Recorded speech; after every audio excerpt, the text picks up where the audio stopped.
Buenas tardes, mi nombre es Frank Villarreal de la Extensión Marinas y hoy voy a hablar un poco sobre la primera actividad de pavimentos del tercer corte.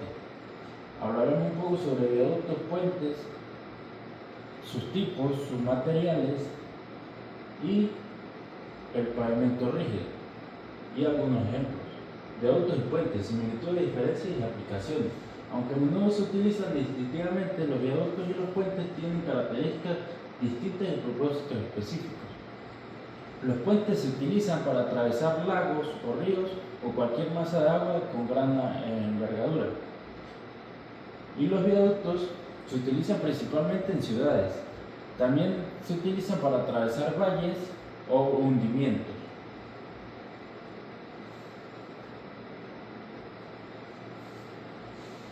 Tipos de puentes. Como primer puente tenemos el puente de arcos, famoso por su resistencia y se caracteriza por unos arcos en su diseño que lleva el peso hacia los soportes o hacia los extremos. Puente de bambú es una solución sostenible y muy económica. Se utiliza para comunidades rurales. Se aprovecha la flexibilidad y la resistencia. Puentes de viga. Es el más común, se basa en vigas horizontales que soportan la carga, ideal para tramos cortos o medianos, debido a su facilidad de construcción. Puentes de celosía. Se utiliza una estructura con elementos triangulares conectados que distribuyen la fuerza uniformemente sobre toda la estructura.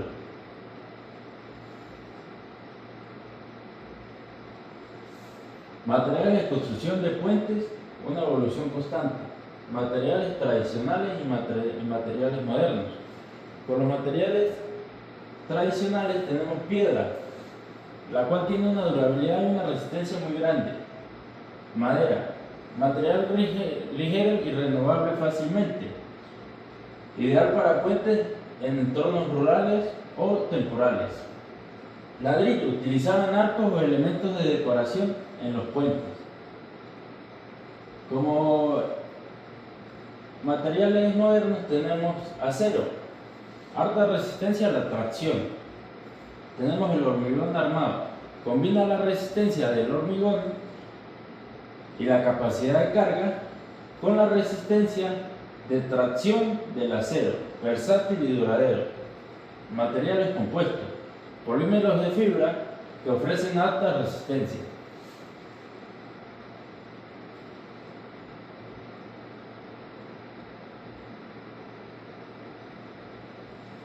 Diseño de pavimentos rígidos, durabilidad y resistencia. El pavimento rígido está compuesto principalmente de concreto o hormigón. Son conocidos por su alta capacidad estructural y una larga vida útil. Tenemos un ejemplo del diseño del pavimento rígido. Como primer paso tenemos el análisis el estudio de tráfico, análisis de vehículos pesados y su impacto en el proyecto a larga vida del pavimento. Como segundo paso, tenemos propiedades del suelo y cimentación. Determinar el módulo de reacción del suelo, K, para evaluar la capacidad de soporte del suelo. Como tercer punto, tenemos la selección del tipo de hormigón. Las características del agregado del hormigón para saber su resistencia y durabilidad. Como cuarto paso, tenemos el espesor de la losa. Cálculo del espesor requerido de la losa para soportar las cargas de tráfico sin fisuras.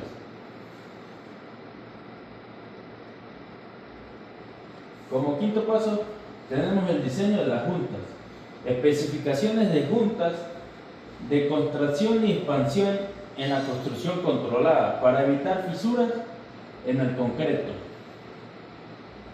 Armado de acero y transferencia.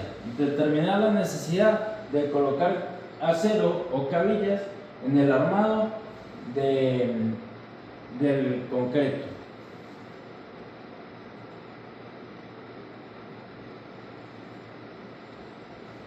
Método de diseño del pavimento. Enfoques clásicos y modernos. Método Aston 93. Es un enfoque empírico, mecanizado, aplicadamente utilizado. Considera el tráfico, el suelo, el clima para determinar el espesor de las capas del hormigón. Método PCA, desarrollado por Portland Cement Association, se centra especialmente en el diseño del pavimento de hormigón, utilizado en el análisis de esfuerzos y deformaciones para determinar los espesores de las losas de concreto. Teoría de Webster, una base teórica fundamental para el diseño de pavimentos rígidos, proporcionando soluciones analíticas para las tensiones y deflexiones de las losas.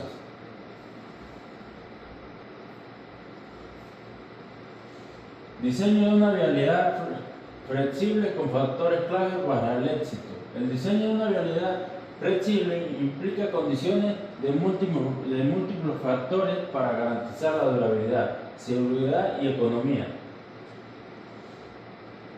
Como primer paso tenemos el estudio del terreno detallado, análisis geotécnico del suelo y cimentaciones, para determinar la capacidad de soporte y características de drenaje esencial para la estabilidad de la estructura. Como segundo paso tenemos la velocidad de diseño y la geometría de la vía, determinando la velocidad del proyecto, la circulación de una forma segura y el impacto del diseño en las curvas, peralte y visibilidad.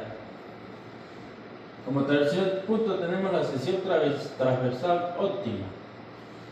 Diseño de las capas de pavimento, subrasantes, subbase, base y carpeta asfáltica y sus espesores máximos, la resistencia y minimizando costos. Y como cuarto paso tenemos el impacto ambiental sostenible. Consideración de los factores de drenaje, erosiones o la huella de carbono de los materiales y la posible uso de agregados reciclados para un diseño más cómodo con el